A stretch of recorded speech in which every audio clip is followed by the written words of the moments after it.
Welcome to the 5th episode of the Indoencers Podcast.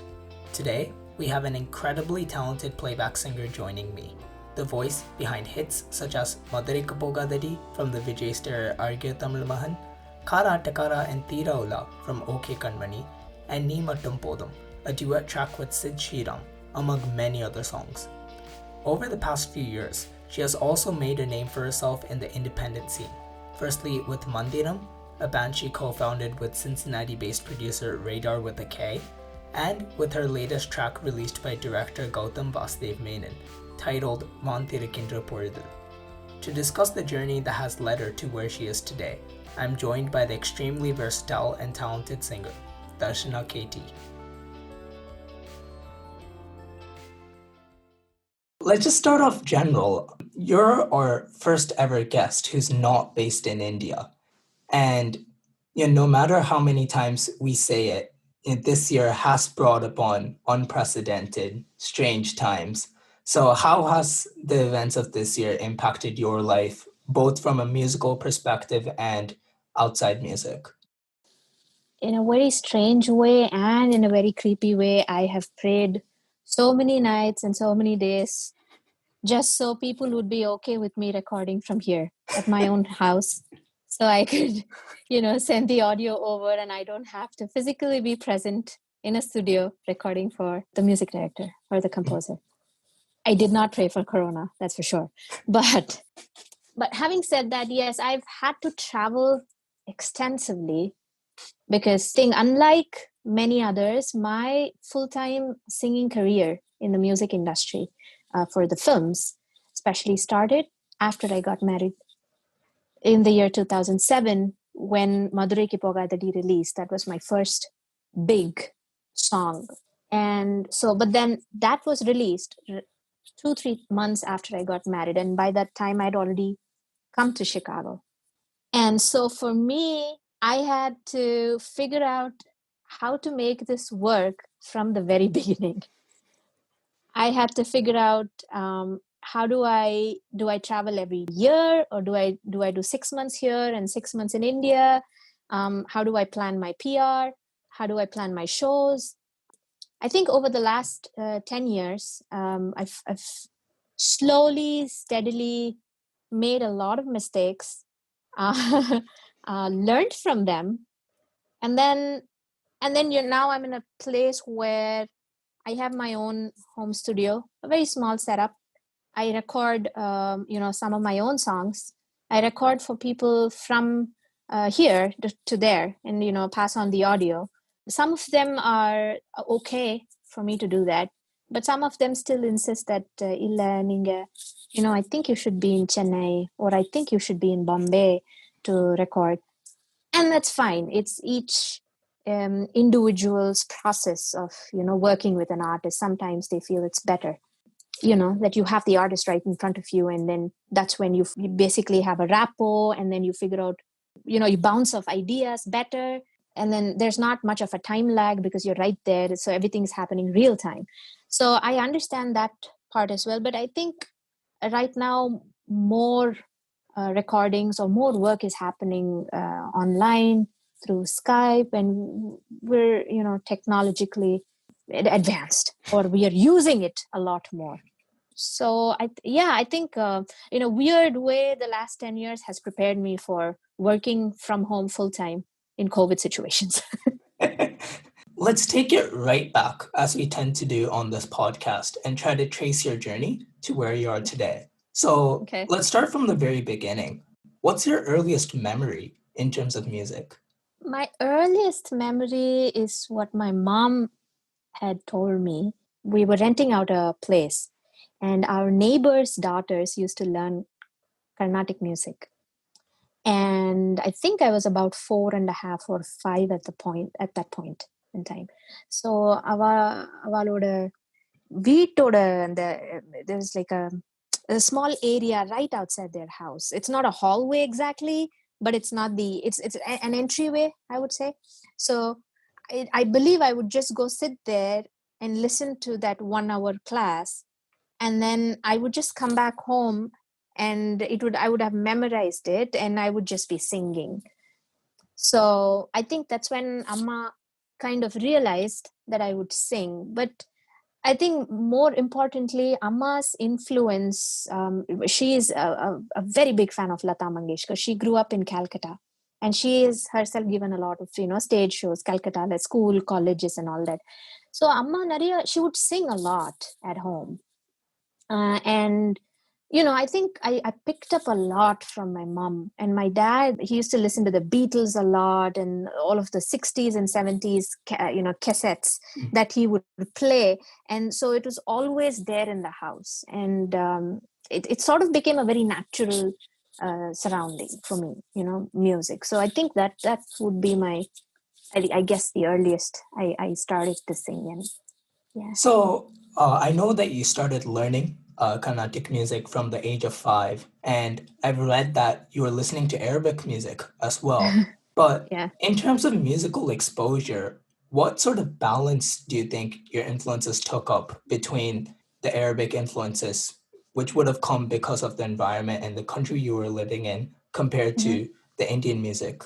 So I think as an artist, you always want to try different things. You just don't want to stick to one thing. At least for me, it's like even right now, my playlist, it would have it would have Yanni, and the next thing I'm listening to is Monster by Eminem, and the next song is by MS Amma's song. So it's I'm not somebody who can listen to the same thing over and over again unless I'm obsessed with it. So I need that kind of change. So because I'm constantly, my ears are, I don't know, grasping so many things without my own knowledge. So growing up, yes, I did learn Carnatic music, but after a point I was like, this is boring. And I was very scared to tell this to my mom and dad because they were I think in any art is like investment, right? You're investing your time, your energy. It's like you're practicing, your whole family is looking forward to you singing somewhere. And so I was in two minds to tell them, I know I'm not feeling it, can we like stop Carnatic? We're not. So I didn't have the guts to do that. So but what I would do is, okay, where in the music at that point, right? So school busla, they would play radios of Arabic songs. I would listen to those songs and I would practice those songs during recess at school. And so for me, Arabic songs and Christina Aguilera was a very big thing at that point. So those kind of songs were meant for school. And then I would come back home and then do Shri Gananatha Sindhura Varna. It was like that. And then, so for me, I think without my knowledge, I kind of separated both of them. How it worked out for me later on is when at some point you're drawn towards certain kinds of music where you feel good about it. And you have this curiosity of, hey, how would this song sound in my voice? Let me try that. So I would do that a lot. That's when I started listening to a lot more. As when 11th, 12th is when I started listening to a lot more music, world music, not just, Indian Bollywood or Tamil music's scenario. அந்த மாதிரி இல்லாம கொஞ்சம் world music I started listening. And then, of course, when I got to college is when I got to explore the whole range and very excited to sing whatever I wanted to sing and however I wanted to sing, because that was the point where I felt, nobody can say anything because I'm in college and I know so much. so I wouldn't say balance exactly. I was just trying to play it very safe and trying to make everyone happy. Oh, amma appa kitta idu paadina, they'll be happy. Ennoda happiness ku I would do whatever. And then someone else in my class would say, hey, why don't you sing that song? And then I'd go back and sing that song for them. So in a way, I was getting to understand my voice better just by dabbing into a lot of things.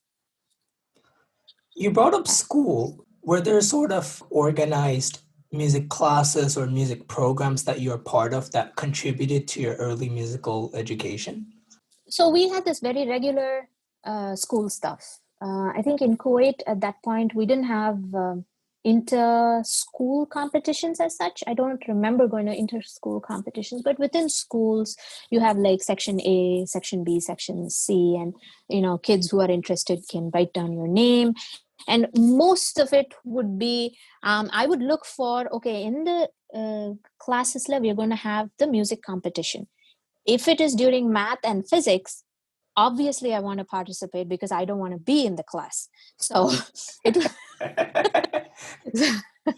so I would do that because I never felt the need to like prove like I needed the first prize or the second prize. But yes, I have done a lot of school competitions for music, and of course because of Amma's influence with Hindi songs, Nariya Hindi songs part where I still remember singing this very old song. Aapki nazaron ne samjha. And my Hindi teacher liked it so much. She was like, I'm going to give you +5 on your Hindi for this. And India, when I studied in India as well, my earlier days, a lot of competitions like Tambras and Bhaktaswara, all the bhajan competitions, so much of exposure. You meet so many other singers. It's a different vibe. Like there's no pressure. You just go sing. I think the pressure is only for the music teachers who take us for these competitions. Ayyo, number school first varnume. We just go, have a lot of fun and get to meet new people from other schools. And that was how my school was concerned with music. So, I mean, you've brought up that obviously you're an Indian living in Kuwait. Essentially, in your childhood days, you were what's considered an NRI or non-resident Indian. And listening to many artists in the Indian industry give interviews nowadays, many of them come from a similar background where they lived outside India but came to India and got into the industry. But hearing them speak, many of them talk about identity crises where they're Indian, but they live in a completely separate environment. So perhaps many artists feel that they don't have a foundation, that their foundation is sort of split, and that can lead to a sort of internal crisis. So I just wanted to hear, was that something that ever crossed your mind? I don't know how to put this. So I did my schooling in India up until I think 7th or 8th grade. And then on, we moved to Kuwait. My father was there right from the start, but we went as a family. We moved to Kuwait around when I was in 7th or 8th grade. So it became mandatory for us to travel to India every year for vacation time, the summer vacation time. So initially it was very difficult, but then what happened was I had friends both in Kuwait and in India. I would get to know what these guys are doing. I'll take those memories and I'll spend the rest of the year with the rest of my friends in Kuwait. And Amma Appa were a part of the Tamil Sangam back in Kuwait. So I wouldn't say I was completely alienated from, the Indian culture and it's funny you said being in Kuwait, you're an NRI. No one was considered NRI if they were from Kuwait. We were all considered you're either a Kuwaiti or a Malayali. Like that's it. Like no one else. So thank you for even putting me into that NRI community. I wouldn't say as much as NRI. I do feel like an NRI right now living in Chicago because there's not as much community. I do feel left out or alienated right now.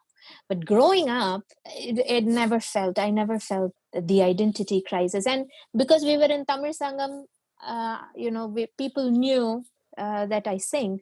I've performed with Mr. Manu, singer Manu, Raja sir oda na perform pannirken, and then Balachandar sir had come. So we'd done this Villipattu. So, they taught us, Villina enadu, why do we sing Villipattu?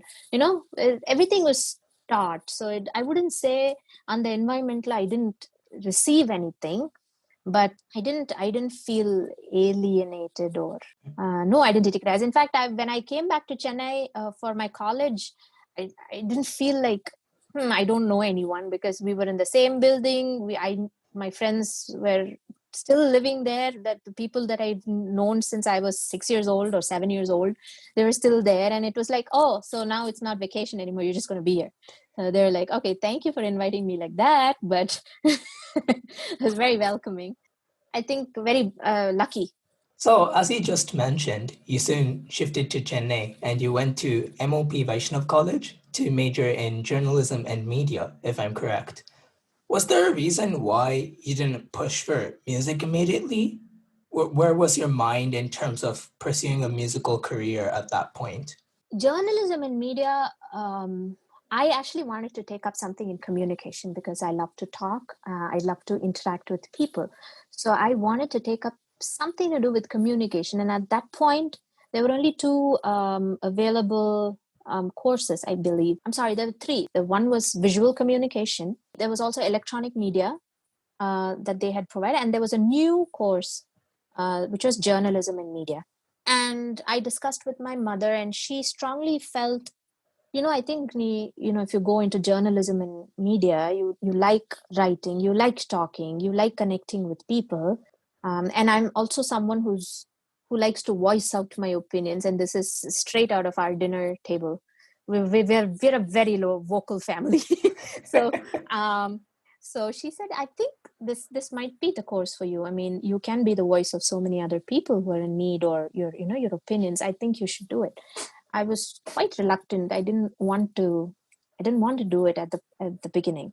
But I think gradually I started enjoying it, enjoying the course, and I got to meet a lot of the film celebrities and all of those people, and it was very interesting to see how they are, the aura, the persona that they have when you see someone on TV, and when you see that same person live face to face, it's different.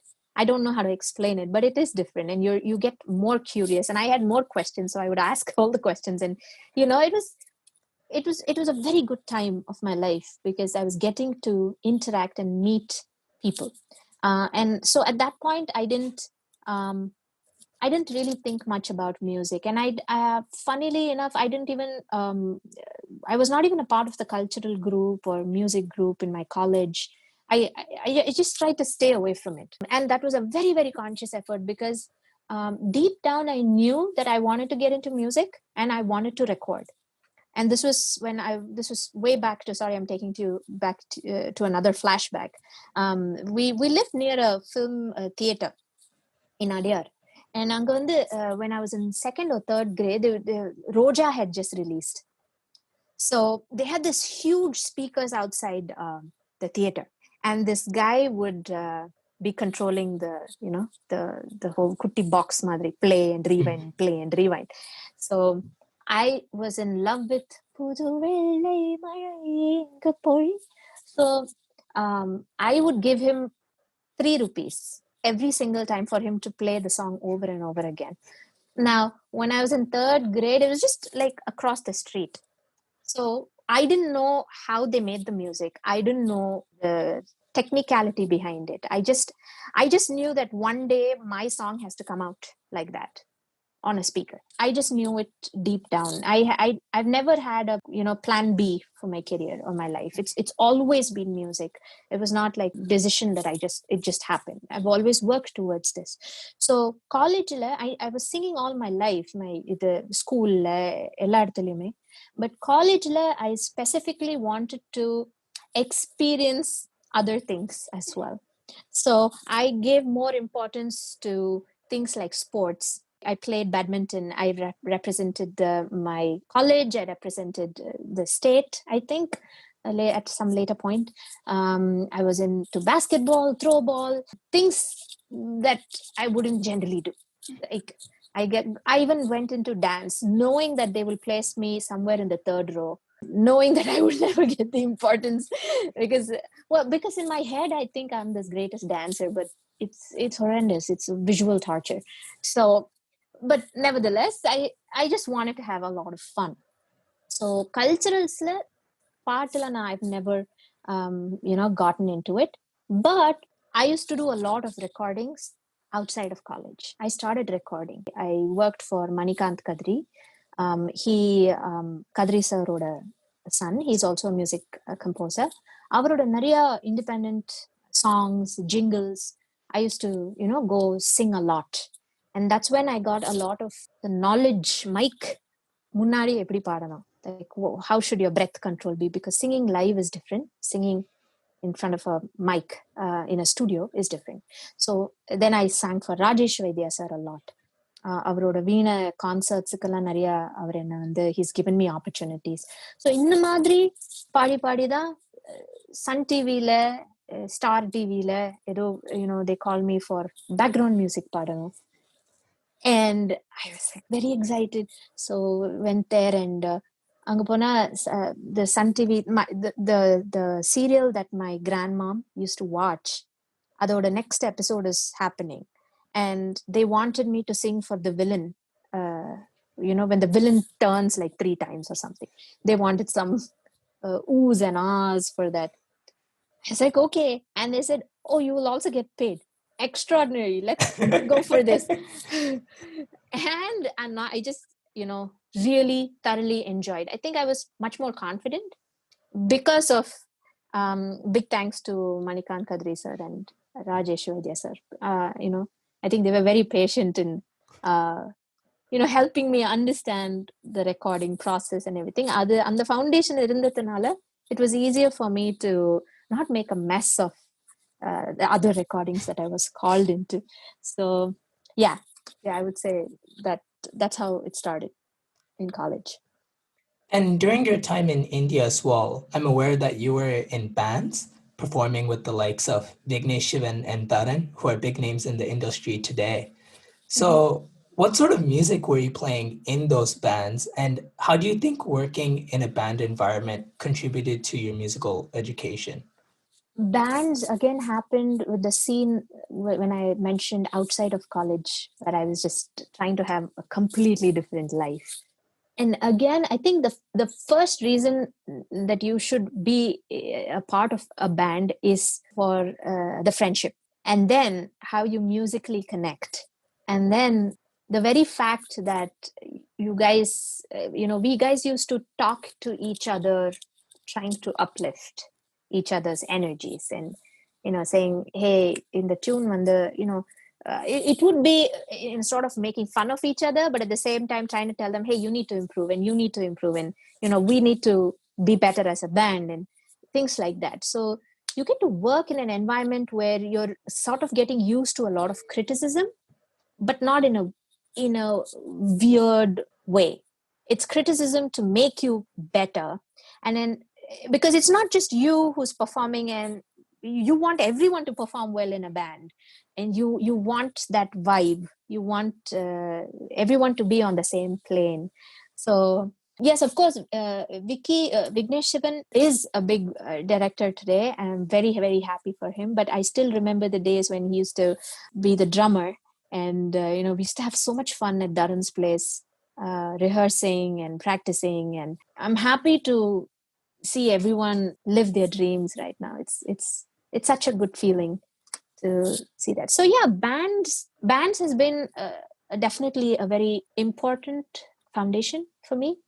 I later felt இப்போ நான் என்னோட independent music பண்ணறதே வந்து it's because I miss those days. I miss the fact that we were able to rehearse and no one was busy. We were just not doing anything, and we would be like, okay, just let's go to this guy's house and jam or do something. So because of the fact that I was missing out on all that, I just felt we should all try and connect, or I should try and work with people over here somehow and try to bring out some music. And yeah, I think I really do miss band and my band and my olden golden college days. And as you mentioned before, you were performing with the likes of Rajesh Vaidya, with the likes of Manikant Kadri, who, and particularly Rajesh Vaidya, is one of the most notable names in terms of that side of music, in terms of Veena players in India. Those sort of opportunities don't come out of nowhere. So in terms of networking, How much did being in India help? And were there any conscious steps that you took in order to connect with certain people or in order to try and get yourself certain opportunities?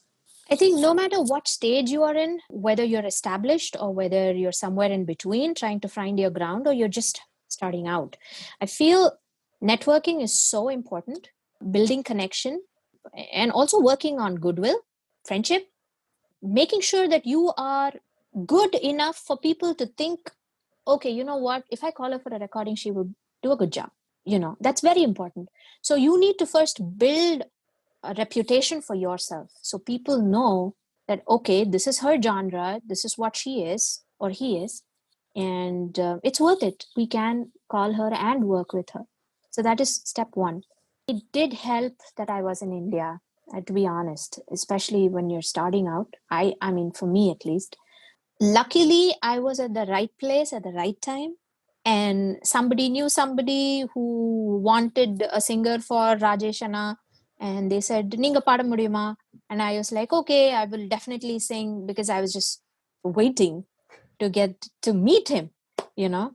And what a nice person he is, அதுதான் I think ஒரு musician or artist ஓட, you should be very giving. You should be okay with sharing your knowledge, and which is exactly what he did. Like, he would teach us harmonies eppadi edukano, group la eppadi paadano, live la eppadi paadano. He would do that, and he would do that very patiently. So I think, yes, networking, in the sense, being the right place at the right time, right connections, and you should know what you, I mean, I got a lot of opportunities college la irukradhanaala, and because I was in the band scene, a lot of people, and everyone wants to collaborate, everyone wants to work with everyone. But I think it's up to you to choose what you want to do. Like, do you want to be only a recording artist? Do you want to be someone who just does composing and not want to do anything else with the music scene? Or do you want to do both, also produce? There are a lot of things. So networking at all stages, very important, very very important, because in music industry, like, once you lose contact, or you are forgotten. It's not it's a very open secret, because there are so many other people coming in. So if you want to make a mark for yourself, you better be really good, and you got to be in the scene. You've got to do your networking, not in a creepy stalking kind of a way, but you know what I mean. You got to say your hellos and highs and share your work, and yeah. So you talked about how in Kuwait you're sort of in two minds and part of you wanted to quit Carnatic music. How was your Carnatic music education going along once you came back to India? Did you let it go, or were you learning, or were you just practicing on your own? I actually didn't talk about it much to my mom, so she thought maybe, let's not force her. Let's just let it be. But second year college la வந்து, when I started doing a lot more independent music and bands la பாடுறது, other things, I got the opportunity to meet Bombay Jayashri ma'am. I mean, that has been, she's my idol. She's my guru. She's everything. Like, her voice, her personality, the aura, her music, everything about her is magical, and in such a calming way. So எனக்கு வந்து, I just to meet her, I was so darn excited. And then she heard me sing, and I said, "Amma Shana, would love for you to teach her if you can." And she was so nice, and she said, "Of course, yes." And I started learning from Jayashri ma'am. This happened while I was at college.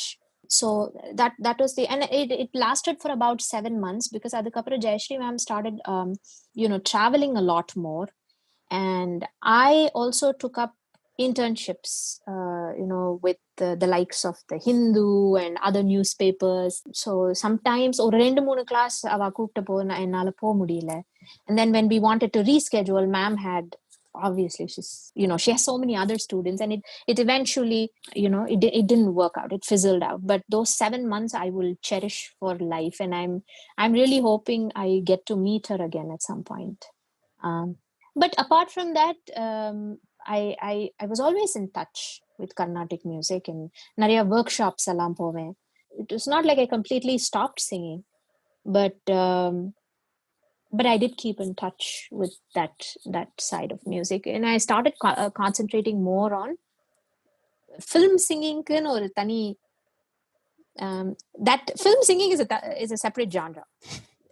Indian Bollywood and Collywood songs is a separate genre in itself. So I started listening to more. I took Raja Sir songs and started like listening to albums after albums after albums, and how he has used the voices of so many people. And Janaki Amada voice, ella chumma ukande you study those voices and you see what kind of breath control are they using, or how are they doing this? How is she singing? The same person, same movie, two songs sounds entirely different. How is she doing this? How is she thinking for those songs? Like you need to get into that zone. If it's a sad songs, rendu sad songs vera mari padirpa. Like Chinna Tayaval and some other song. I don't know. I think it's Un Parvayil. Un Parvayil. There's also another version. There's a sad version, I think, of that song.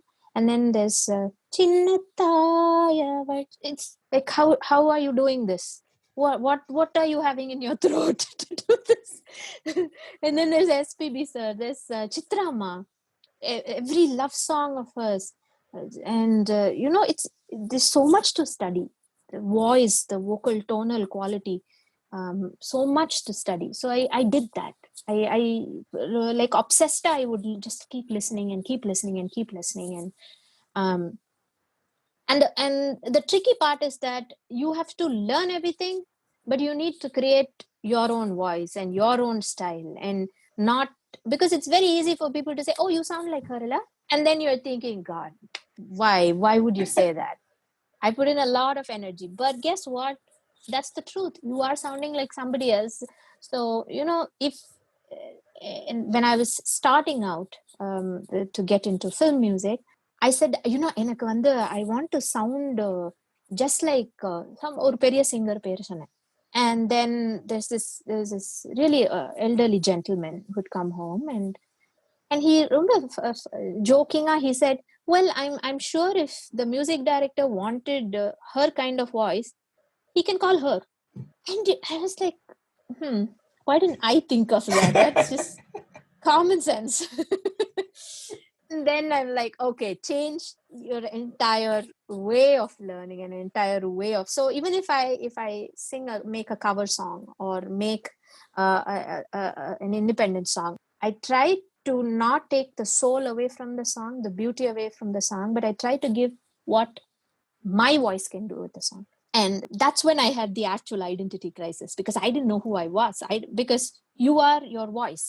Your voice is you. Like you become one at and it's been like that always. I never could say it out, but that's how it is. I cannot differentiate. So under Samethala, I had a big identity crisis because I didn't want anyone to say you sound like somebody else. And at the same time, I was really crossing my fingers and hoping that people would like my voice. அந்த ஒரு 2-3 years நான் ரொம்பவே கஷ்டப்பட்டேன். Because emotionally you're going through so much. Everyone's coming saying, oh, ரொம்ப நன்னா பாடினியே. But I don't know if I sounded like myself or if I sounded like somebody else. That constant questioning and constantly, pushing yourself to do better. So yeah, I don't know if that answered your question, but I'm curious, were there any specific singers that you thought you sounded similar to, or you were worried that people would say you sounded similar to? So I would sing a lot with the cassette, and I would sing a lot with the CDs later on. So when you're singing along with it, you somehow feel you sound just like them, even if you're off pitch, even if you're sounding horrendous.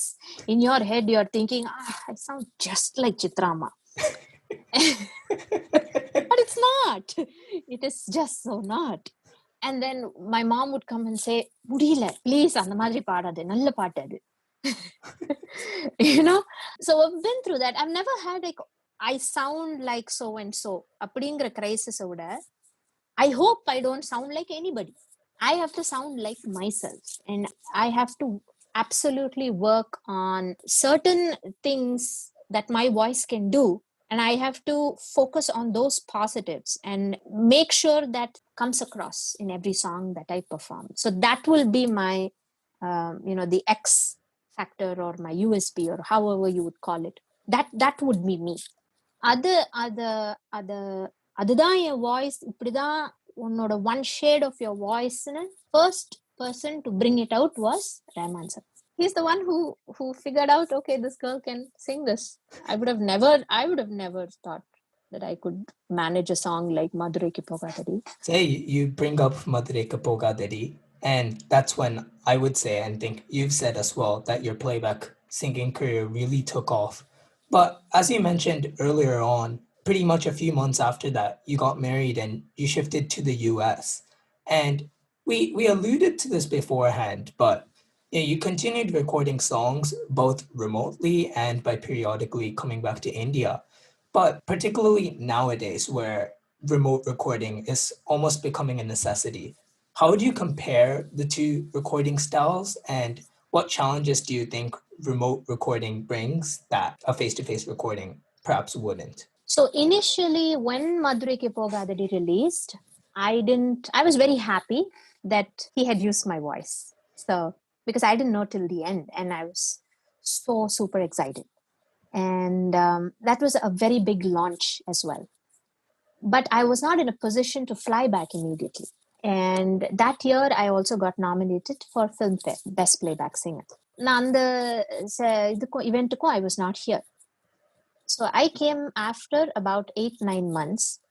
And then there were other recordings for which I got called by Rahman sir. At that point, I never thought about, I should probably have a studio set up. I should, work on having a studio set up back in Chicago, because I don't have to do this over and over again. It's only after 2-3 trips that I made when it's exhausting, like, because you have your family somewhere and you're working somewhere, and there's just, and it's not like a 1 week separation, it's 4 months separation, and it's exhausting mentally, physically, it's exhausting. So appada vandu I thought we should do this, try this. And then my husband, of course, helped me set up the studio, and we invested in a mic and a small studio setup, and we started recording by ourselves. I figured out remote recording la vandu, so I used to ask my friends, hey, edha tune irundha, why don't you send it across here, I want to sing. First of all, time, they give a recording, the track on Thursday. I would be able to record it only on a Saturday, because my husband KT used to record. So I had to wait for him to finish his week's work, because he's free only on a Saturday and a Sunday. And I had to, wait for him to come record me. And a Saturday night is a Sunday morning over there. So essentially, if you give me a song on Thursday, I'm going to be able to give you a song only Sunday evening your time. And so this lag, I felt, was not going to help. I didn't really start campaigning saying, oh, I have my home studio set up over here. And this was like 7 years back. I never campaigned about it, because I didn't think it was right for me to say, get me the songs and I'll take like 5 days for you to record.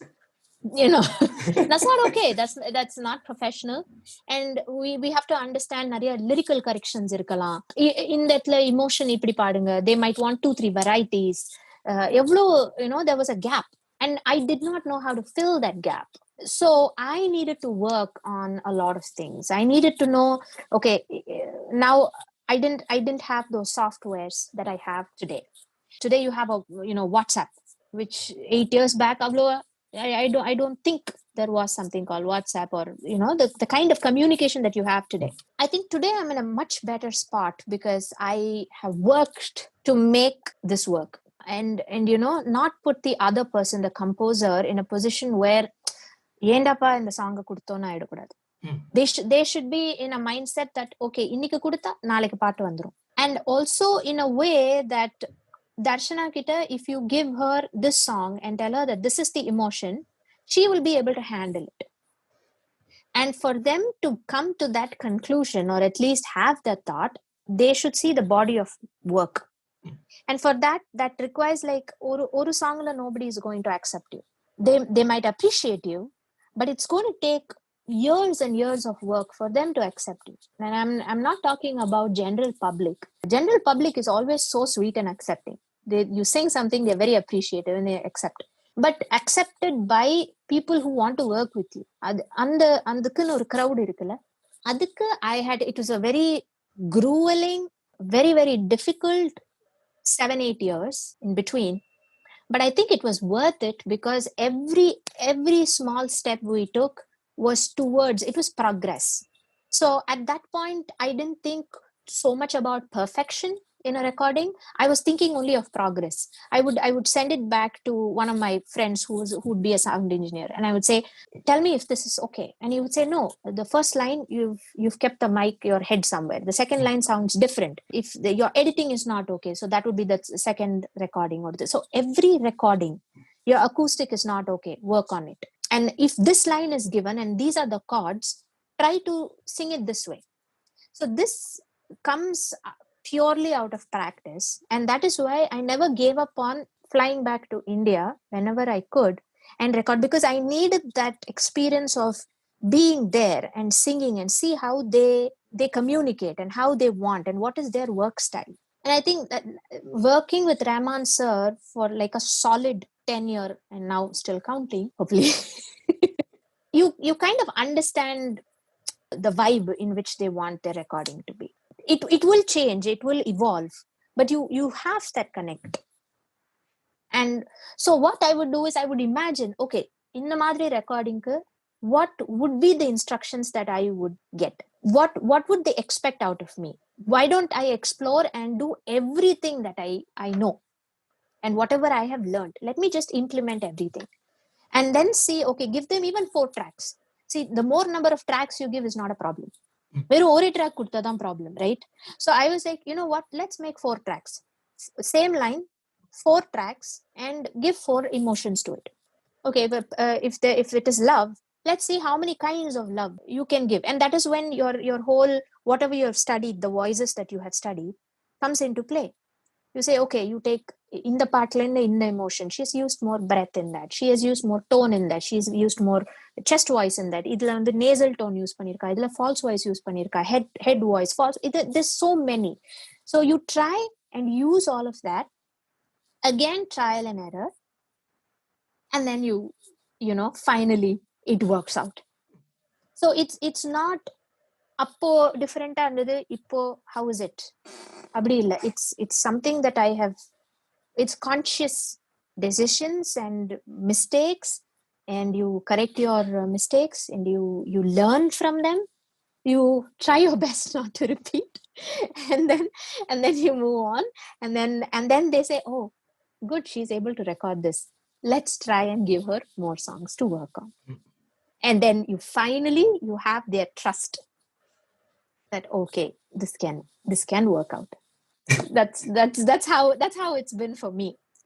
So yeah, you've sung many songs as a playback singer, and you've talked about many of your biggest hits in other interviews, so I'm not going to go too deep into that. But I'd like to focus on one song that continues to fascinate me personally, which is Muafi Mushkil from Mom, composed by AR Rahman. And the song has a really unconventional structure. It doesn't have a time signature, it doesn't necessarily have a rhythm.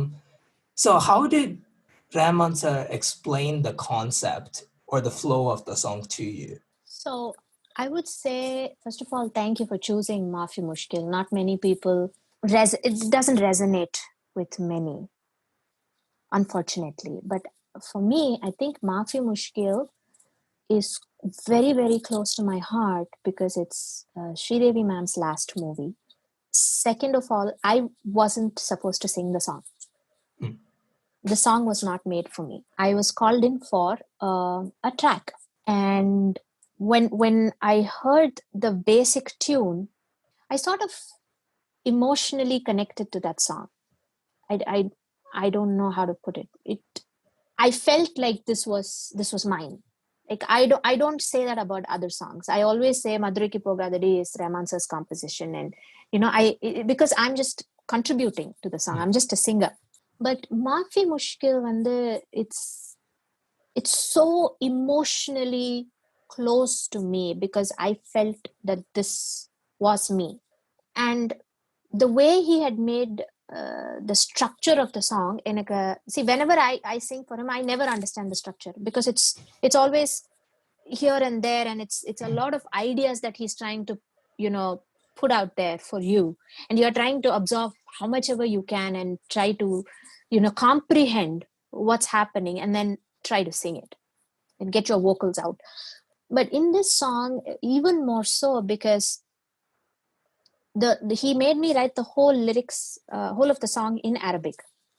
And so he said, it doesn't need to make sense. I just want gibberish because I just need the words to come out in Arabic format. So I just went and sang the Arabic format. And this was the first time he was not there for the first recording. He was in Bombay and he was Skyping. And I had another recording engineer who was helping me with the recording. And first day recording mudichache, everything was fine. Okay. And then second day, he comes back from his trip to Bombay, and he says, okay, I want you to come to the studio again. And they gave me the Hindi lyrics to the song. And that's when he was there, and he kind of changed the format of the song again. That's when I heard bits and pieces of the piano piece that comes in between. And I think the piano piece was my inspiration to sing this song, because it does something to you when you listen to it. It's emotionally stirring. It goes very, very deep inside. It's not a song that you feel good in your heart and your ears. It's right to your soul. And so at that point, I just told myself, you know what, you have to give your best to the song. And once I started singing, I realized that this was way different from other songs that I have worked up until now, because the vocal tonal quality of this song was so different from Madhuriki Pogadadi or Kara Atakara or Mental Madilo or Tiraula. It did not come into any category that my brain already knew. So I didn't have any song to refer back to. Oh, in the part Chitramma padirkangla, in the part வந்து Janaki amma padirkang. What do I take reference from? It was a blank space. So when I say this was a very difficult song for me, because this was the first time I was creating something from whatever ideas he was presenting to me. This was the first time I got to do that. The first few lines, Muafi Mushkil, it needed the vibrato. It needed the emotion of, please forgive me. It needed tone. It needed a lot of breath. It needed to sync with the tune and the chords. It shouldn't jarringly stand out. It should make you feel calm. For this, I had to emotionally work to get myself to that state, which I have never done before. Madhuriki Pogadadi is a very peppy number. I was so thrilled to sing it. It didn't matter if it was 2:00 at night. If you notice, it's an open throat song. Adhe mari Karuppu Peralaga. It's a very happy song. Ni Mattum Podum, it's a melodious love song. இதுக்கெல்லாம் already எனக்கு தெரியும், இது மாதிரி பாடலாம்ல, இந்த மாதிரி emotion கொடுக்கலாம்ல. You know what you can refer from. Muafi Mushkil, I did not know what to refer from. And so it was, the only reference I had was Rahman sir standing in front of me and telling, I want you to sing it like this. And he sang it. And his, obviously his version was so much better. the voice, the way he sang it. Of course, as a creator, you already know how the song should sound. So you're much more aware of your tune. நான் இன்னுமே கொஞ்சம் பயந்து தான் பாடினேன் அத. But when I got to the line, "Kalila,"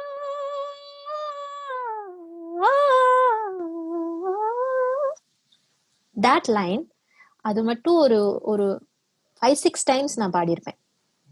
Because இதுக்கு ஒரு beat கிடையாது. And it needs to go, the voice has to open out, close, all with the vibrato and the softness and the soul. So I think every line in that song is beautifully composed. And what really uplifts the song is when you hear the piano bit. I get goosebumps every single time I listen to the piano bit. And there are many people who haven't heard it. I don't want to like canvas the song because I have sung it, but just go listen to it just for the piano bit. I mean, it's marvelous. It's a genius composition, and I cannot thank him enough for choosing me. And I think the other singer, I don't, for some reason it didn't work out, but the song came to me, and and it's very special because he called me. That was the first time I received a call from Rahman sir. I was already in Chicago by then, and I was receiving a call from India. I thought it was my mom because it said no number, or call panni edutha he said it's Rahman. And I said, "Hello sir." And he said, "So congrats, I'm using your voice for Muafi Mushkil." I said, okay, thank you. I was like, I was in a state of shock, happiness. I was frozen, everything together, because I knew generally when I go in, I don't know if it is a track or if he's going to use my voice. But with this song, I knew it was a track. And deep down, I loved the song. I was, hoping at some point I could sing a song like that. But for him to call and tell me, the song will always be the most special songs that I've ever worked on with him. Yeah, and that as a prime example, your playback career, you've covered all sorts of types of music with your repertoire as a singer. But this might be a slightly negative perspective, but just as a question, I just want to throw it out there. With the number of singers that are in the industry today, could your versatility as an artist feel like an obstacle rather than an advantage? In the sense that composers may hold the perception that you may not have any specializations?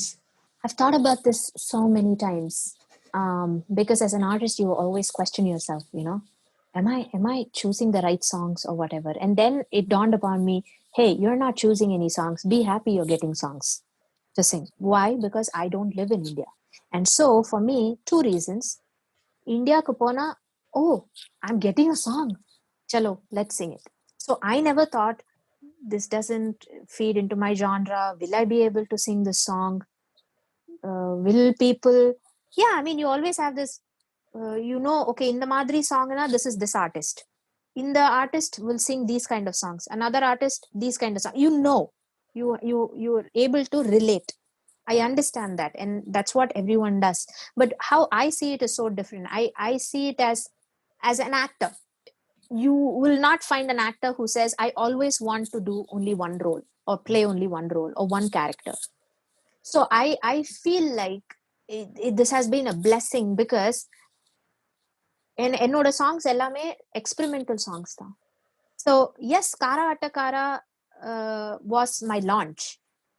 But I look at it as, if I had continued to stay in Chennai after the song, then I would have gotten more and more songs like open throat songs, right?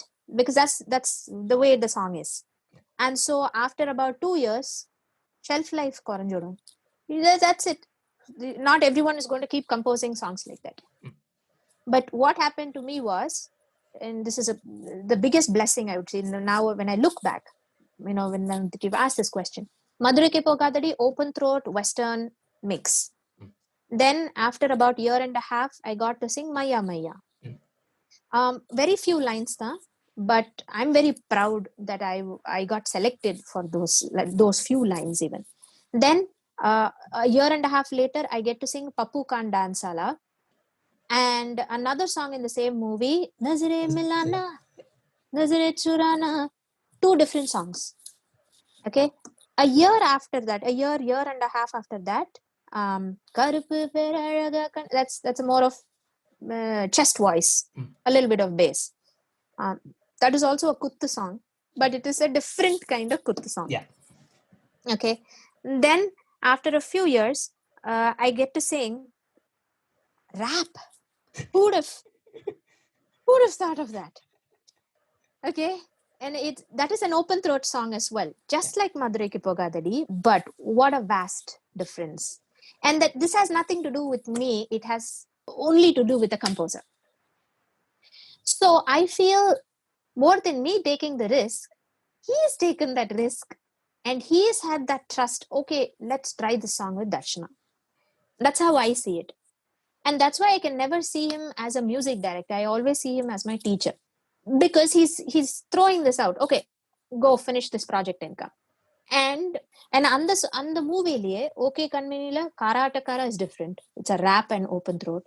Then I sing Mental Manadil, not the Tamil version, but the Telugu version, for which my voice I had to sing it a little different.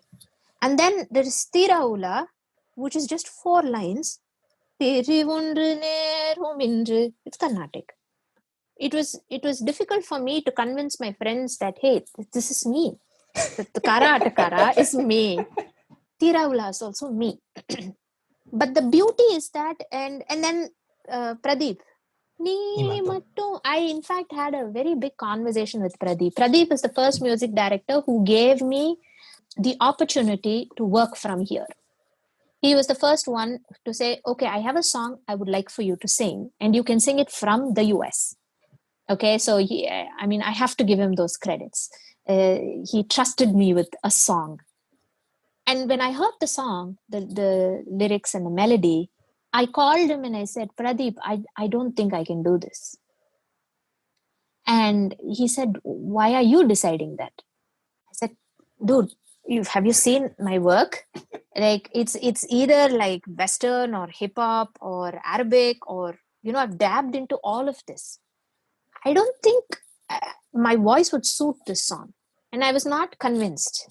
He was very sweet and he said, you sing the song, you give whatever emotions you want, I will help you. He was there on the Skype. He was helping me. If I feel like at the end of it, it's not working out, but let me decide it. Like, give me credits for that. You don't have to decide. I was excited to sing for him because you don't want to mess up Pradeep's melodies. They're beautiful. You don't want to mess up while you're singing alongside with him. Nor do you want to mess up his compositions, right? When the song came out and when I knew that it was with Sid Sriram, I said, you know what? Oh God, this is just not going to work. It's not. But the amount of appreciation I got was that, Dash, we didn't know you could sing melody. And Dash, Kara Takara and Karupu Peraga sounding so different from the song. How did you do it? And so it's not about people not being able to relate to my voice. It was them being curious, how are you doing this? For which even I didn't have an answer. But I had to fake it and say, well, it's just me. But deep down, no, I didn't have the confidence. Now I know that, okay, I still don't know what else I can work on. What other kinds of music I can sing. Van Tirakindra is an example of that. It's also a very soft side of my vocals, but it is not like Muafi Mushkil. It's a different kind of calming voice. It's a different kind of an emotional state of mind. I think state of mind directly, affects your voice. How you feel is how you will sound, at least for me, like whether you like it or not. It just translates. So I don't see it as as a negative perspective. I in fact see it as the best thing that's happened, because I've been able to, you have singers saying, I'm singing the same kind of songs, they're not calling me for other kind of songs. I'm only singing melodies, I'm so capable of singing a western. Appadina, I've not had the need, touchwood, to do that, simply because Rahman sir wanted to explore different aspects of my voice. And I think complete credit would go to Rahman sir for that. And the complete credit would go to Pradeep. The complete credit would go to Sai Taman. Complete credit would go to Santosh Narayan for, using my voice in different ways. So speaking of versatility, over the past few years, you've started to get into jazz, if I'm not mistaken. So just starting off general, what specifically about jazz appealed to you? I didn't know anything about jazz. I didn't even know that there was a genre called jazz.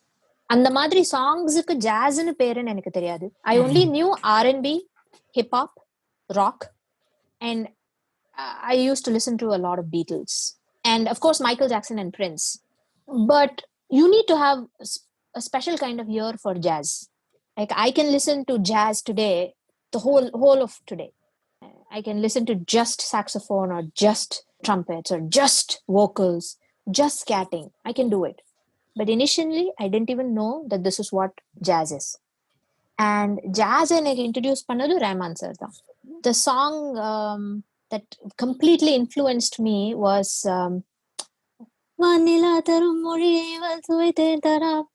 that is jazz. I didn't know it was jazz, but I like that song. பறவைகள் செய்யுதே நானும் செய்யுதே காதல் ஜில்லுன்னு ஒரு காதல். That is jazz. It's got so much jazz influence in it. I didn't know it was jazz, but I've always liked those songs. And I wanted to start off, studying something. US wanted to, some music course. I thought I should get into it. And I didn't know there were two spots available. One was for opera, and the other one was for jazz. I obviously took this one because I knew what it was. I've heard it. I knew what the genre was, but I didn't get selected. So I emailed Rahman sir saying, sir, I didn't do well. I didn't get the spot. Do you think I should try jazz, or do you think I should go for something else? He said, of course, jazz. He's a big fan of jazz, yeah. Yeah. So when he said, of course, jazz, I was like, why would he say, of course, jazz? There has to be something about jazz. Why would he? It was like, of course, jazz. Like, it's such an obvious answer. Just take it. Like, there, you can't go wrong with it. I went to the library. I went to the music section. I took like 15, 16 CDs.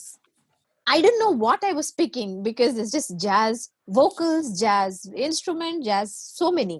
Picked up everything, started listening to it. The first 3 songs, absolutely hated. Because I didn't know, எங்கெல்லாமோ போயிட்டு வருது note.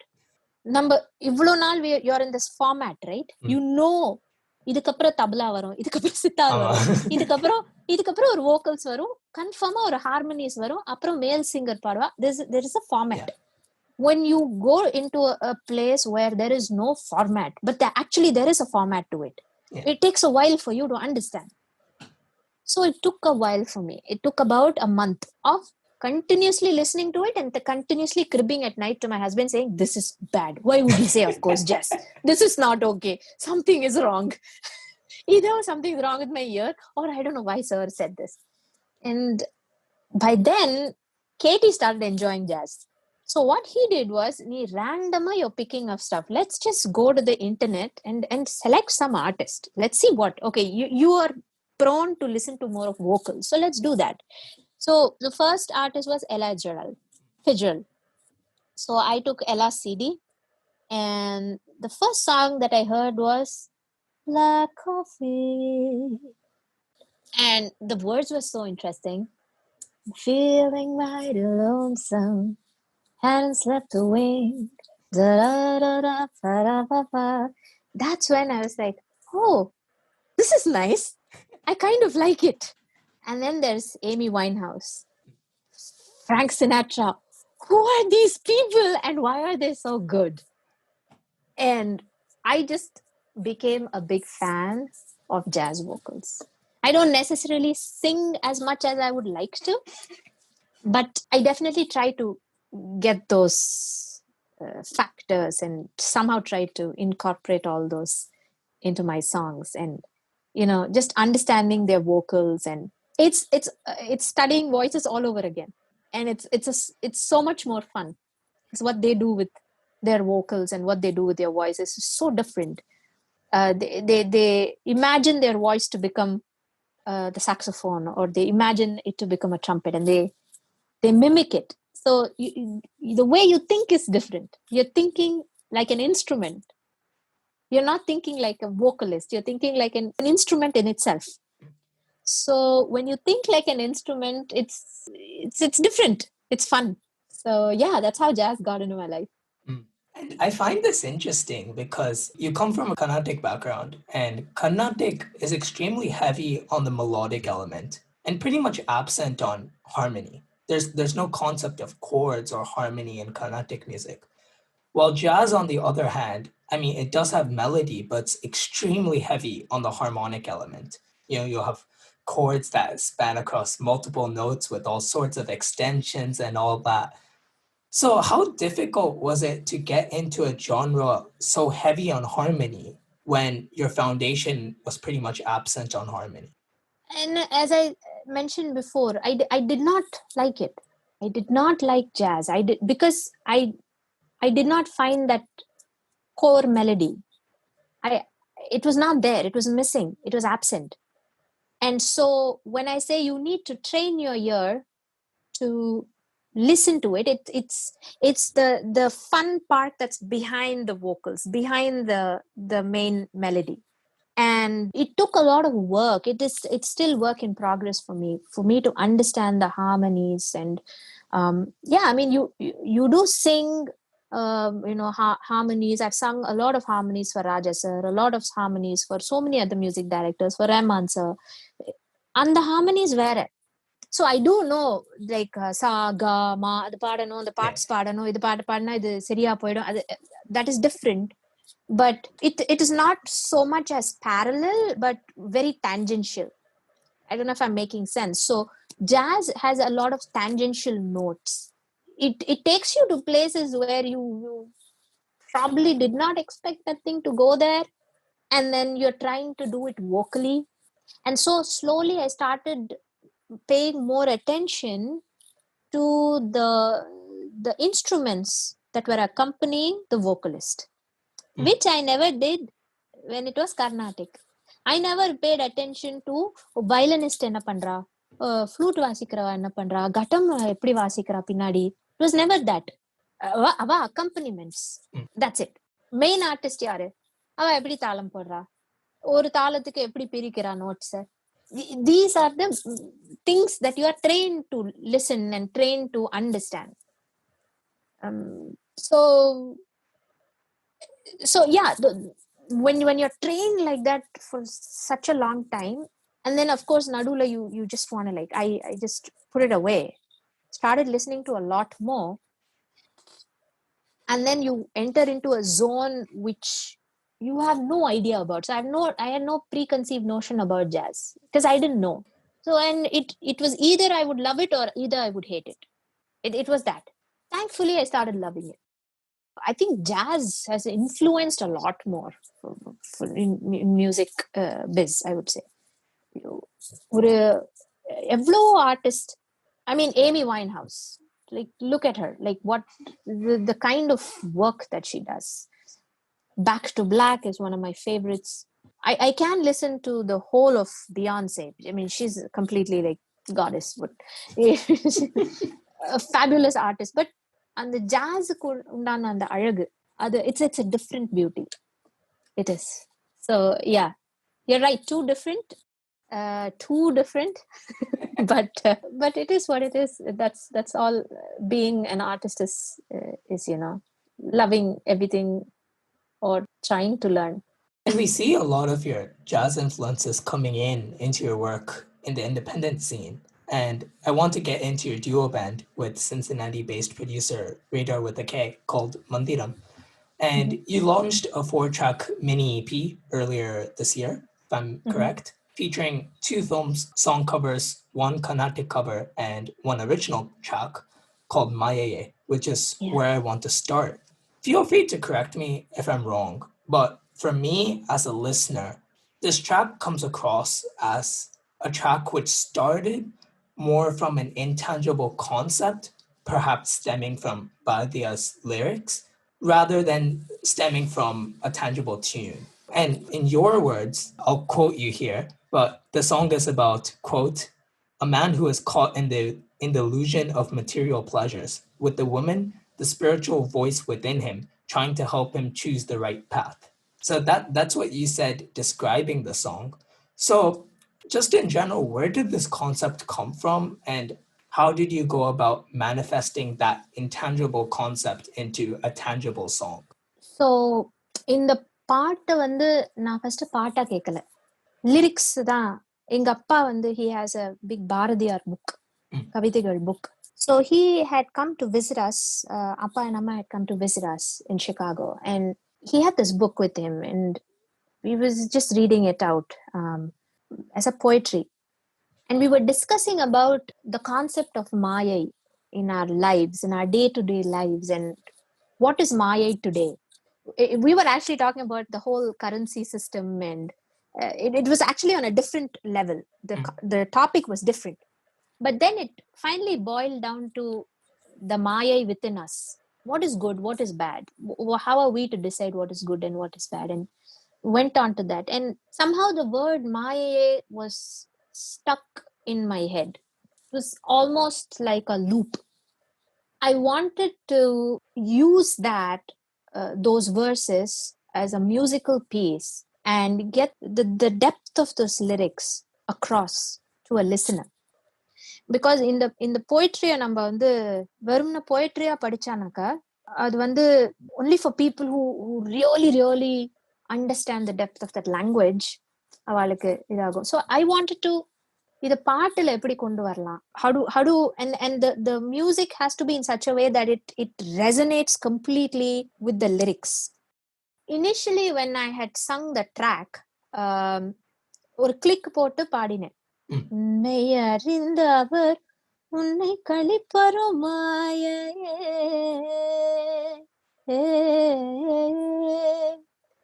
My inspiration for this was ஒரு முறை வந்து பாராயோ. You know, it's a very nice song actually, but it hits you in a spot where you're like, oh my god, that lady is here somewhere. The veena oda and the notes, it's there in my head. It cannot be taken away. So எனக்கு வந்து அந்த ஒரு முறை வந்து பாராயோ கேக்கறச்சே தானா தானா வந்து தானா, you know, she's ஏக்கமா she's singing that, right?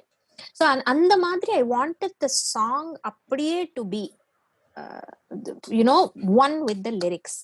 நிறைய Carnatic singers இந்த பாட்டை இந்த டியூன்ல பாடியிருக்கா. I'm not going to say no. But I wanted to see, as I said, I always have had this, that என்னோட வாய்ஸ்ல நான் எப்படி இதை பாட போறேன், how is it going to come when it comes through me, come across. And when I sang this as just a track and just with the click, you will not believe, I was in India and I had shown this song to countless multiple music producers. I said, please can you help me arrange this song, please can you help me produce this song. And they would give me some reason or the other and it would just fizzle away. I didn't at one point know if they were not interested in the song, because I completely believed in the song. And it just didn't work out. And I'm not somebody who likes to force, you know, people to work. It just has to happen. And you know, that's where the band culture comes in. Sometimes it will, like-minded people or completely too crazy people will somehow attract each other, right? So I was looking for a very like-minded brain, like-minded you know, musically oriented person for this song in Chennai. It never worked out. But when I came here, I had this very, very random, I knew of this guy called Kedar who was in Cincinnati. But because of the circle that we hang out in, we know each other, but we don't know each other. We've never spoken over the phone. So I said, you know what? It was a very, very late Friday evening. I said, Katie, I'm just gonna give a call to this guy and I'm gonna see if he can resonate with whatever the song is and what I'm gonna talk. Otherwise, I'm just going to release this with just clicks or just a tambura. But I want the song to be out. So he was like, okay, send it. I mean, there's nothing wrong, right? Like one last shot. Let's try it. Friday, 7 o'clock evening, I spoke to him. I said, hey, I introduced myself. And he's like, yeah, I know. And I said, I'm planning to work on this independent stuff. Can do you think you have the time to listen to it and, help me out? Do you think we can, collab on something? I said, yeah, I'm really up for collab, man. Just send it, and gave me his email, sent it. And I already had a vision and a particular sounding for this track in my head. I needed some trance kind of sound with a lot of bass and just very earthiness, and not losing the spiritual element of the song. And that guy, exactly after 4 minutes, calls me and he says, G, is this? And up until then, it was very formal, okay, between us. And then suddenly he calls up and says, G, is this Bharadiyar lyrics? I said, yes. Oh my God, thank you. And he didn't even wait. He was like, I'm thinking maybe we should give this trance kind of thing and make it like sound very exotic and have these. I'm like, and I was like in tears. I said, I meant to, yeah. And Katie was like, what's up? I said, I found my crazy guy. So when we worked, when I gave him the song, and when he said, you know what, I'm just going to do something crazy. This is how it's going to sound. And I said, this is exactly what I want. So you go for it. He worked on it. Friday, the same night, 11:30, I receive an email and he says, just listen to it. We can add more layers or whatever. But, if this is the way that you want your song to sound. Because I don't want to do something really bizarre and you not liking it at all. Like my bizarre and your bizarre, it needn't be on the same level, but it should be at least on the same page. So we did that, and it was literally the same sound that I had in my mind. And kid you not, it was literally the same sound. And I said, we are going to work on this, and the nice thing is he understands the depth of the lyrics as well. So when I explained the concept to him about the whole me being the spiritual part and, him trying to run away from reality, but the Maya is trying to, somehow pierce through him, and that whole concept, he readily accepted it. And we pulled in Jared, who's the director of the video. He has done a lot of documentaries in the Himalayas, in Nepal, North India, and a lot of South India that has been covered for his work. And his Tamil is beautiful. So we didn't have to explain the song as much. It just happened. Like three of us, we'd gone to Indiana. We rolled off a small little mountain and, a sand hill. And that is our song. And this is not a song for an entire audience. It's for a niche. It's for a particular kind of listener. Like, for example, my dad said, "Idu verum tambura la pannirkalame.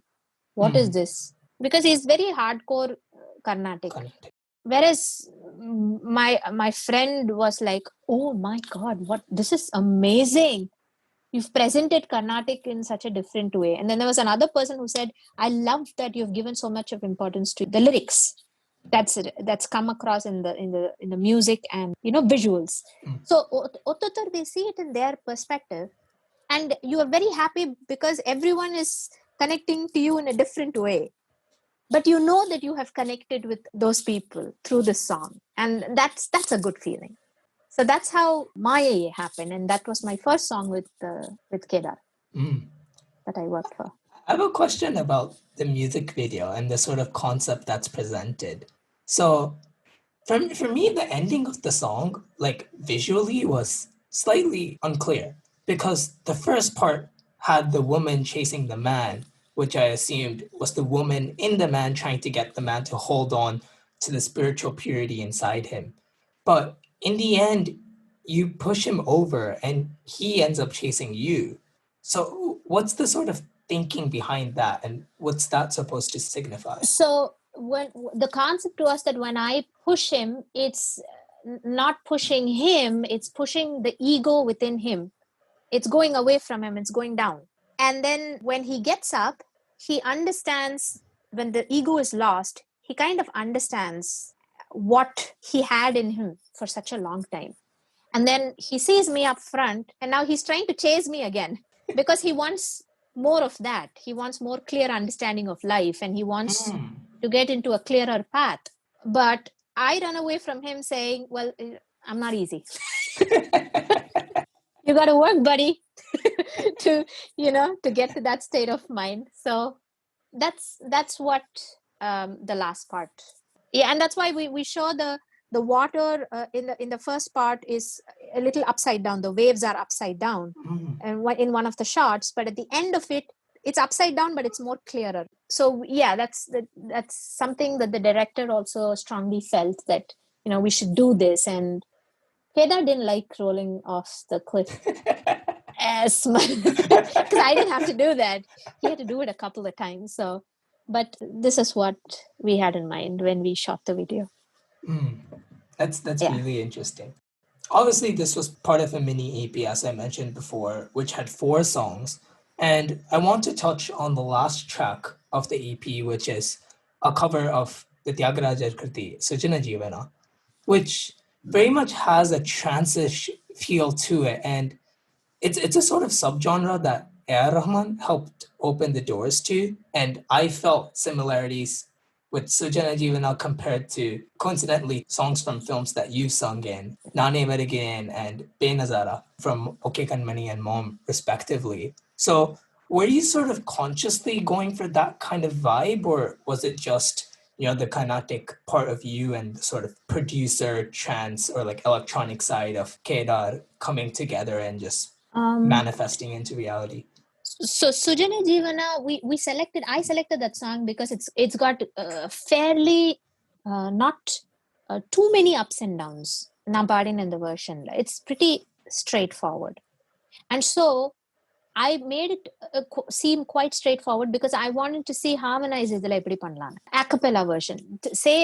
Think of it as an a cappella version. I didn't want any other instruments added initially when we recorded. We recorded it here right in this room. It was just, I just wanted to try Carnatic a cappella. Adla panna mudiyuma, pannina eppadi irukum, accept pannuvala, like what would people think? Do you think this kind of experiment would be accepted? Those kind of stuff. It was nothing to do with trying to get inspired from film songs, or it was nothing of that sort. It was just simple Carnatic song. Adla, if we can do an a cappella, how would it sound? That's it. After we recorded the song with the harmonies and with the other embellishments, it kind of gave a sort of wholesome or wholesome effect to it, which both Kedar and myself, I liked it too. And we didn't want to make a video for it. We just wanted to make a very lyrical video for it. But then we thought it had already been a year since we both had met and we had brought out a song. Mandram, we had done Maaye, and then we had not done anything. There's a sound for every band. And I wanted to hold to that, that sounding. I wanted it to be established. So I thought, why not Sujana? It's not completely trance. It's not too electronic. We are experimenting, but we're still somewhat in that safe zone. Let's see how this goes. And that's how Sujana Jivana's video also is very tamed. Unlike Unmai Arindavar, where we went full on because we wanted a very impactful video. But whereas for Sujana Jivana, we knew the song in itself was a very tamed down version. It is a song to put Lord Rama to sleep. So there is only so much you can play around with visuals. Let's see what we can work on. And that's Sujana Jivana. And outside Mandiram, you recently released an independent track through Undraga Entertainment, which is as I mentioned before, titled Mantirikandra Poradil. There's definitely a commercial element to that song, just purely through the fact that you've released it through a major label. But, the sort of cool jazz, feel to it is very unconventional in India. So how do you strike that balance between commerciality and musicality? And is there a balance that needs to be struck at all? So, Van Tirukindra Porudil, I did not compose it. My husband composed it. My job was to just sing. And we knew from the very beginning that he was comfortable only with the keys, because he used to play when he was in school, and then he completely left it and he didn't get into music. He's a complete IT guy, and it doesn't matter. Right now he's more into sound engineering and recording me and all of that, but never composing or playing an instrument, none of that. So when we worked on Van Tirukindra, which was 5 years ago, was when 5-6 years ago was when I was actively listening to a lot more jazz, and when he had also gotten into a little bit of jazz and he also started enjoying it. So we wanted a song that would have a lot more piano and my vocals. We never thought of including the guitar for the BGM and whatever. After we heard the song, we felt maybe a string instrument would enhance the existing core tune. So we played the tune, and we had a guitarist, Bob, who played the guitars for the song. And then we felt good about it. Like, there was nothing alarmingly new about the song, but to us it was not too bad either. It was okay. It was a decent composition. I enjoyed singing. It's a soft song. It's a love song. It's a song for the girl herself who was singing. It's not for somebody else. It's for me. I was singing it for myself. I liked the concept of it, and then we shelved it. Because we just did it for ourselves. And I actually had a lyrical video out a couple of years back, and then quickly realized that not many people are into this kind of music. It just didn't work. So then what happens is that as an artist, you feel, oh, nobody likes my work. So, I mean, even after like 2 years, if the views are just going to be like 85 views on YouTube, then I don't know, maybe our tunes are not okay. So let's just not do it anymore. That was our initial thought. I don't want to sound negative or too judgmental about our work, but this is how we really felt. We just thought this was not working. After about 6 years, last year, when I had visited India, we played this song to my friend Surya, who's the director of the song that you see on Unraga. He worked as an AD for Gautam Vasudev Menon, sir. So he heard the song and he was like, so where's the video? And I said, well, we've not thought about a video because, we put a lyrical video out and it's just people don't like it. And he said, you've got to be crazy. This is a beautiful tune. And I think it requires a decent launch. I don't think this is going to work out if you just put it on your YouTube or your any other page. I think it requires a good launch. And so we played the song to GVM sir. He liked it. And I feel Unraga Entertainment has been like an amazing platform for a lot of independent artists. Even before me, I think they do a lot of stuff, not just for singing. It's like short films. Any good content is taken and it's appreciated. It's valued, and it's also given, presented in a way that people are drawn towards, and they're like, oh, it's well established. So I thought, okay, we'll go for it. We'll give it another try. It's not a big deal. And we didn't have any budget for this video. And I cannot thank Mr. Surya enough that he finished the whole shooting and the movie making in 4 hours with just an iPhone. So this was completely shot on iPhone. It was not too bad on the budget. And the production was taken care of so really well. And the launch was not something that we expected at all. There are many, many times when you have so many, songs being launched by such big, production houses. And, if people don't like it, they don't like it.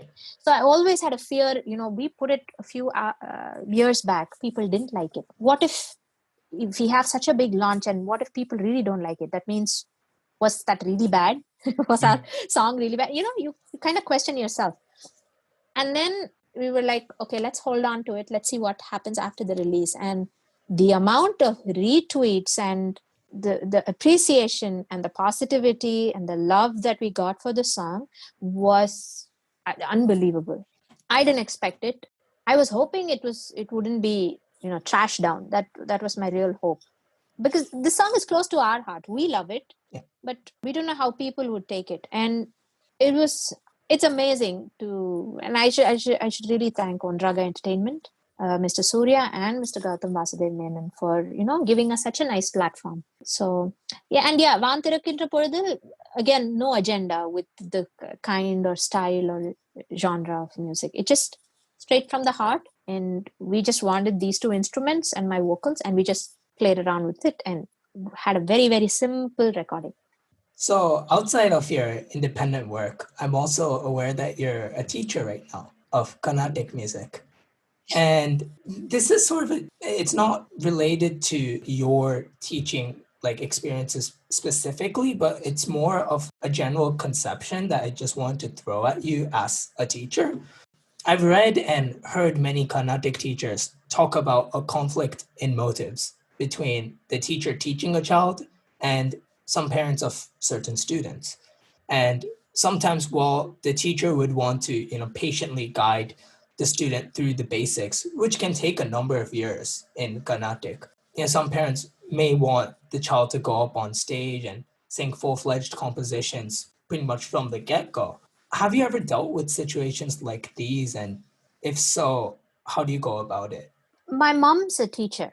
She's not a music teacher, but she's been a school teacher ever since I could remember. And she's been an HOD of art department. So I've seen many parents who would come home and talk to her about their kid and wanting their child to, be on stage, school shows, or why don't you select, my child's painting is so good, you should put it on the wall, and those kind of queries.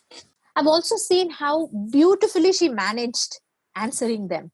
She would never say a no, but she would know what to say and how to say it to a parent.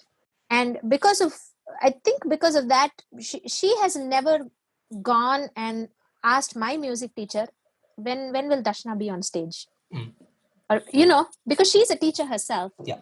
They just trusted the teacher. They any entity teaching nale adu you should trust the teacher, and for that 1 hour it's not your child, it is the teacher's student. It's a time for the bond to be created, and it's a lot more. It's not just sarali varse janda varse. It's a lot more. I don't have too many students that I teach. I have a very, very, very few students, and all of them are chintus.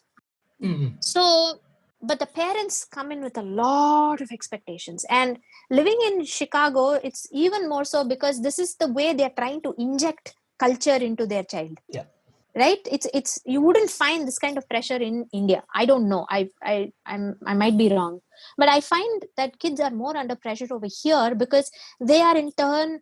They need to go perform every 6 months in some Sabha Kacheri or Kovil Kacheri, or somebody knows somebody who's gonna have a big singer as a guest. Anga pay en koyanda padanum.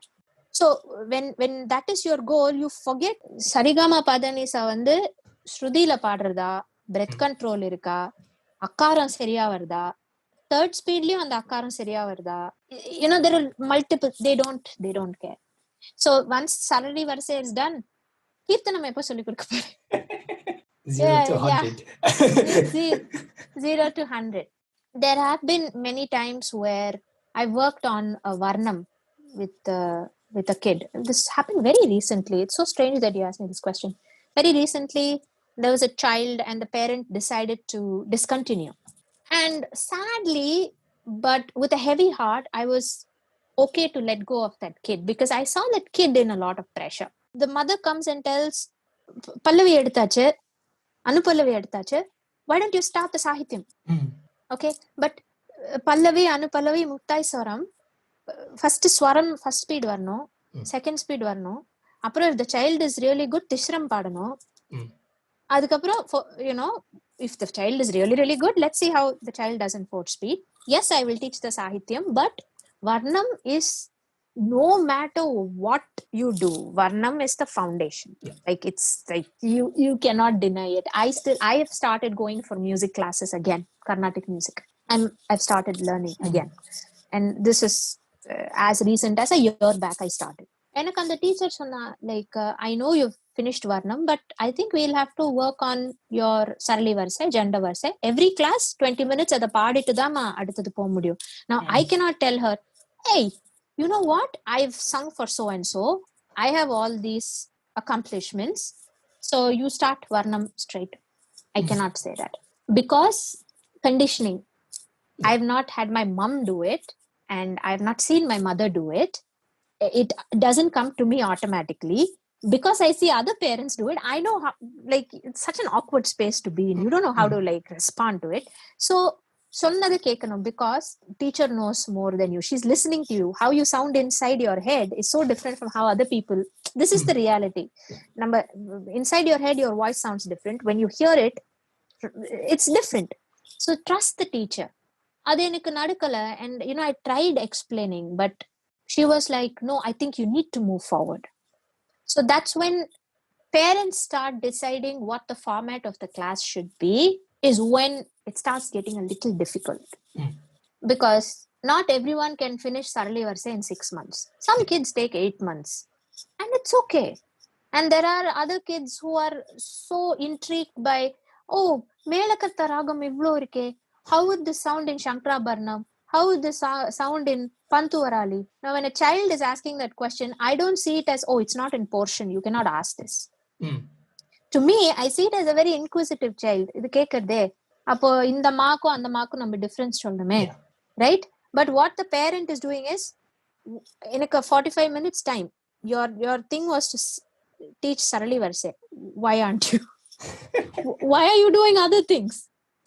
Like, it's a very black and white situation that they want to treat. Sometimes it's okay to incorporate colors. It's okay for the child to ask questions and dab a little bit, and just trust the teacher in this process. And it's not just for music enkita kattukrava mattum na sollala.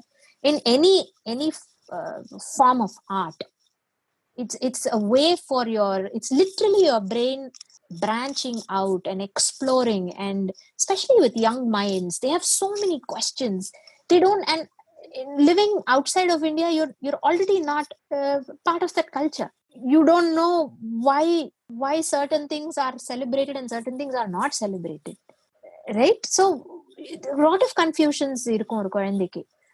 அது வந்து திடீர்னு, like, இங்க யூஎஸ்ல வந்து it's not a culture to showcase your talent when someone comes home. நீ பாடி காமி பாப்போம், dance ஆடி காமி பாப்போம் is a very common thing in India. Yeah. But in the US, it's not.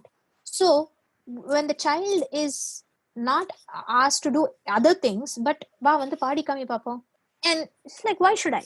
You don't ask me to do other things. Why do you ask me to do this? So there's always a conflict.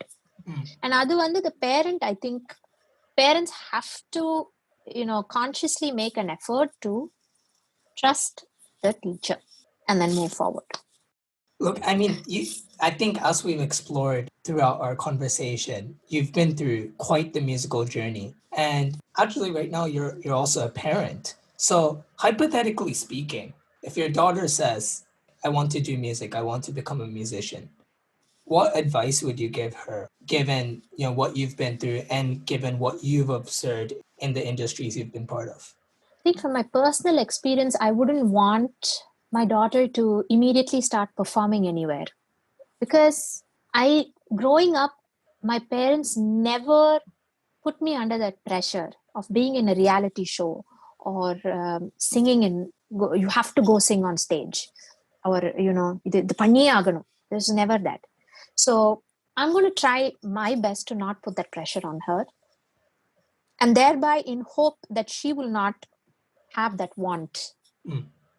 And she has to understand that music is, if she chooses music, It could be an instrument, it could be singing, vocals, whatever.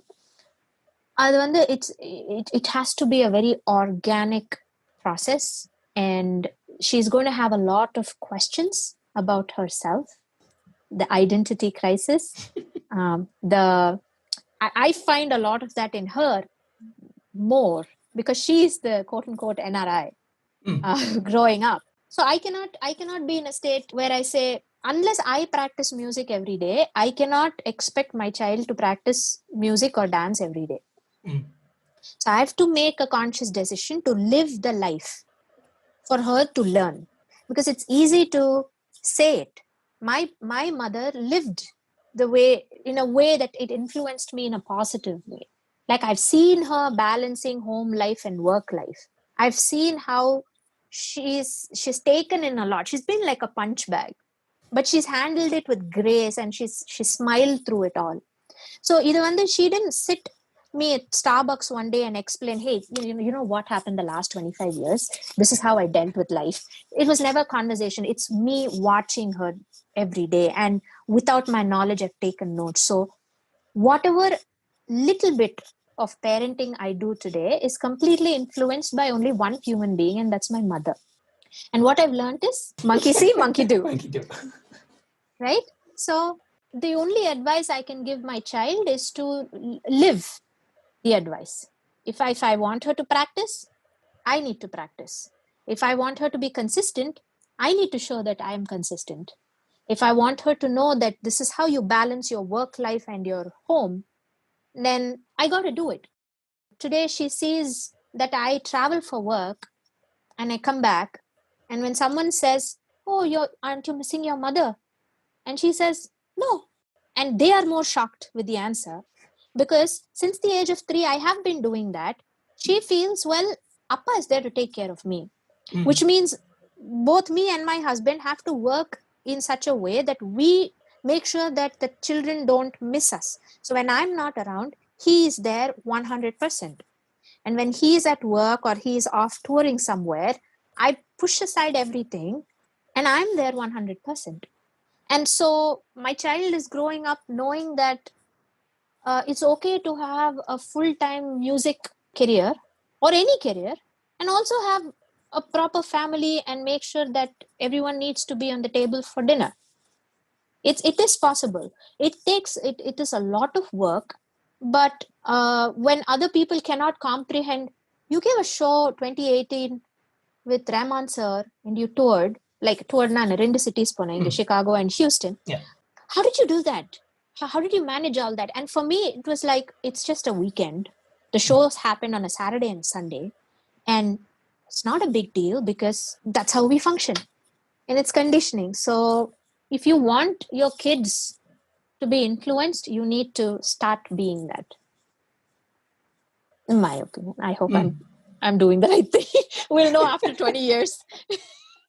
So, I mean, we've had quite the chat. Yeah, It's I know. been extremely interesting hearing everything you had to say about so many topics. But I'll just wind up and go into the final segment of this podcast. And firstly, I'd just like to ask you, on a general note, what does the future hold for you from a musical perspective? I'm going to take it one step at a time.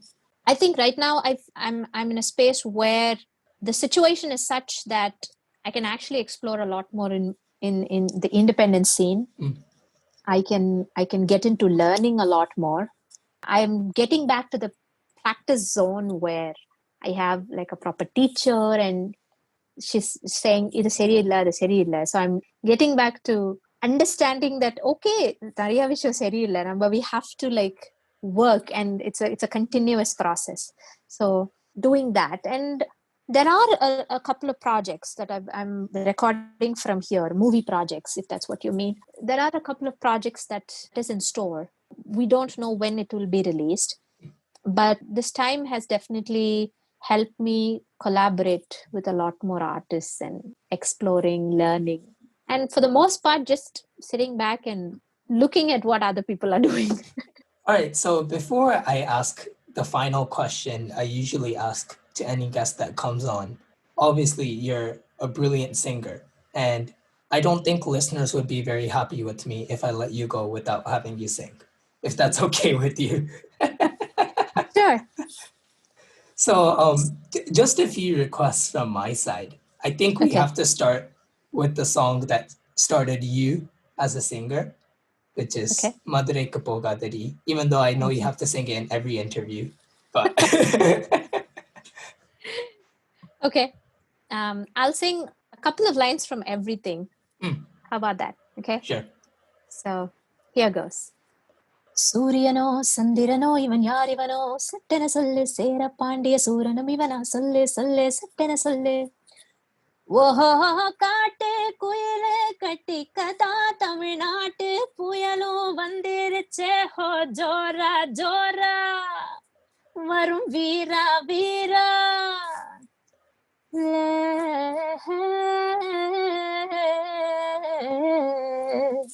तू नील समंदर है तू नील समंदर है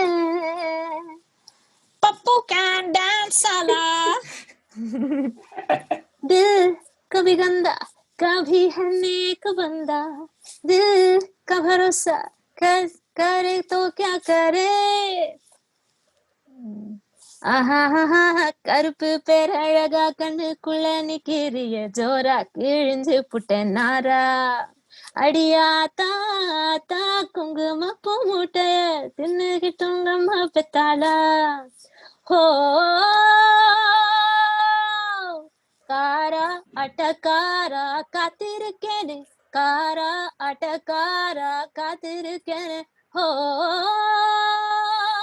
ஆட்டக்காரா காத்திருக்கனே மன மன மன mental மதிலோ గన గన గన గంటల సడిలో ఠక ఠక ఠక తుంటరి లయలో ఓకే అని చలరే గాలి பிரிவொன்று நேரும் இன்று தெரியும் கண்ணா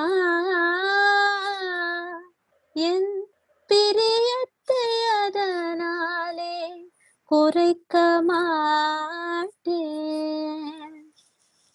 மாஃபி மாஃபி முஷ்கில் மாஃபி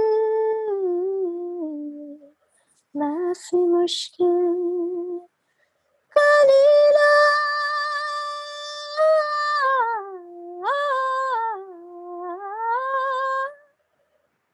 குரிலே குரிலே குரிலே நெடிலே நெடிலே நெடிலே ஏலே தொடலே தொடலே தொடலே நீ மட்டும் போதும் போதும் வேறென்ன வேணும் வேணும் நீ மட்டும் உண்மை அறிந்தவர் உன்னை கழிப்பரும் மாயே